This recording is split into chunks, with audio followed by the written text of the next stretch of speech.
होई अष्टमी के व्रत में पूजा के साथ ही व्रत कथा सुनने का खास महत्व है। मान्यता है कि इस कथा को सुनने के बाद ही आपका व्रत पूर्ण माना जाता है। माताएं संतान की दीर्घ आयु के लिए पूरे दिन निर्जला व्रत करती हैं और फिर दोपहर के बाद होई माता की पूजा करती हैं और शाम को तारों को अर्घ्य देकर व्रत तोड़ती हैं। तो आइए सुनते हैं होई माता की कथा। एक साहूकार था जिसके 7 बेटे और 7 बहुएं थीं। दिवाली से पहले कार्तिक अष्टमी को 7 बहुएं अपनी इकलौती ननद के साथ जंगल में जाकर खदान में मिट्टी खोद रही थीं। वहां स्याहू की मान थी।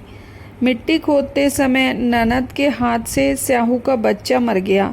इससे स्याहू माता बहुत नाराज हो गई और बोली, मैं तेरी कोख बांधूंगी। तब ननद अपनी 7 भाभियों से बोली, तुम में से कोई अपनी कोख बंधवा लो। सभी भाभियों ने अपनी कोख बंधवाने से इनकार कर दिया, परंतु छोटी भाभी सोचने लगी कि अगर मैंने अपनी कोख नहीं बंधवाई तो सासू जी नाराज होंगी। ये सोचकर ननद के बदले में छोटी भाभी ने अपनी कोख बंधवा ली। अब इसके बाद उसको जो भी बच्चा होता वह 7 दिन का होके मर जाता। एक दिन पंडित जी को बुलाकर पूछा, मेरी संतान 7वें दिन क्यों मर जाती है? तब पंडित जी ने कहा, तुम सुरही गाय की सेवा करो। सुरही गाय स्याहू माता की सहेली है, वह तेरी कोख खुलवा देगी, तब तेरा बच्चा जिएगा। अब वह बहुत जल्दी उठकर चुपचाप सुरही गाय के नीचे साफ सफाई कराती। सुरही गाय ने सोचा, रोज कौन उठकर मेरी सेवा कर रहा है, सो आज देखूंगी। गऊ माता खूब सवेरे उठी, देखती है कि साहूकार के बेटे की बहू उसके नीचे साफ सफाई कर रही है। गऊ माता उससे बोली, क्या मांगती है? साहूकार की बहू बोली, स्याहू माता तुम्हारी सहेली है और उसने मेरी कोख बांध रखी है, सो मेरी कोख खुलवा दो। गऊ माता ने कहा, अच्छा ठीक है। अब तो गऊ माता समुद्र पार साहूकार की बहू को अपनी सहेली के पास लेकर चल पड़ी। रास्ते में कड़ी धूप थी, सो वे दोनों एक पेड़ के नीचे बैठ गईं। थोड़ी देर में एक सांप आया। उसी पेड़ पर गरुड़ पंखनी का एक बच्चा था। सांप उसको डसने लगा। तब साहूकार की बहू ने सांप मारकर ढाल के नीचे दबा दिया और बच्चे को बचा लिया। थोड़ी देर में गरुड़ पंखनी आई तो वहाँ खून देखकर साहूकार की बहू को चोंच मारने लगी। तब साहूकार की बहू बोली, मैंने तेरे बच्चे को नहीं मारा, बल्कि सांप तेरे बच्चे के करीब आया था। मैंने तो उससे तेरे बच्चे की रक्षा की है। यह सुनकर गरुड़ पंखनी बोली, मांग तू क्या मांगती है? वह बोली, 7 समुंदर पार स्याहू माता रहती है, हमें तू उसके पास पहुंचा दे। तब गरुड़ पंखनी ने दोनों को अपनी पीठ पर बैठाकर साहू माता के पास पहुंचा दिया। साहू माता उनको देखकर बोली, आ बहन, बहुत दिनों में आई है। फिर कहने लगी, बहन मेरे सिर में जुएं पड़ गई हैं। तब सुरही के कहने पर साहूकार की बहू ने उसकी सारी जुएं निकाल दी। इस पर स्याहू माता प्रसन्न होकर बोली, तूने मेरे सिर में बहुत सिलाई घेरी है, इसलिए तेरे 7 बेटे और 7 बहुएं होंगी। मैं बोली, मेरे तो एक भी बेटा नहीं, 7 बेटे कहाँ से होंगे? स्याहू माता बोली, वचन दिया है। तब साहूकार की बहू बोली, मेरी कोख तो तुम्हारे पास बंद पड़ी है। यह सुन स्याहू माता बोली, तूने मुझे ठग लिया। जा, तेरे घर पर तुझे 7 बहुएं मिलेंगी। तू जाकर उजमन करियो, 7 होई बनाकर 7 कढ़ाई करियो। वह लौटकर घर आई तो वहाँ देखा कि 7 बेटे 7 बहू बैठे हैं।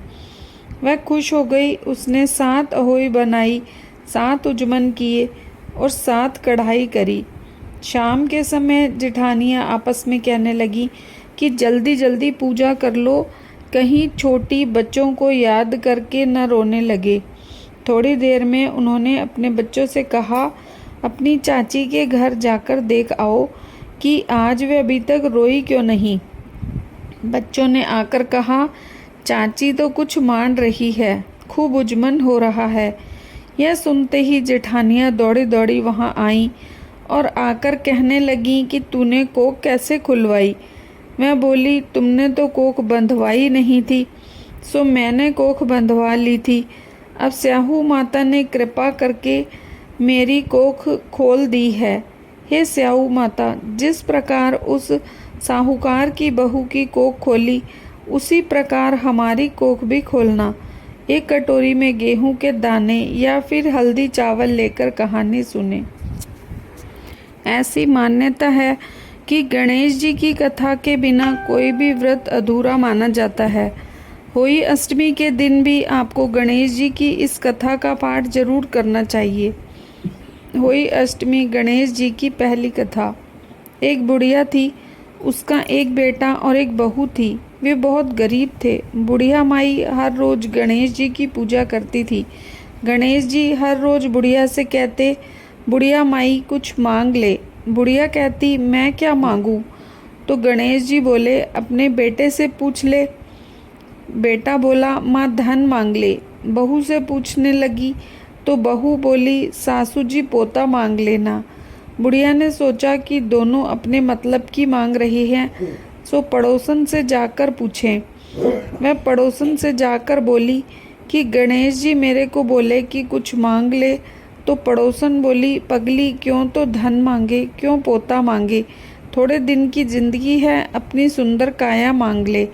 घर आकर बुढ़िया सोचने लगी कि बेटा बहू भी राजी हों, उनकी माननी चाहिए। दूसरे दिन गणेश जी आए, बोले, बुढ़िया माई कुछ मांग। बुढ़िया ने कहा, मुझे सुंदर काया दे, सोने के कटोरे में पोते को दूध पीते देखूं। अमर सुहाग दे, निरोगी काया दे, भाई दे, भतीजे दे, सारा परिवार दे, सुख दे, मोक्ष दे। गणेश जी ने कहा, बुढ़िया माई, तूने तो मुझे ठग लिया, सब कुछ मांग लिया। अब जैसा बोला है वैसा हो जाएगा। और गणेश जी अंतर्ध्यान हो गए। अब बुढ़िया माई के यहाँ सब कुछ वैसा ही हो गया। हे गणेश जी महाराज, जैसा बुढ़िया माई को दिया वैसा सब किसी को देना।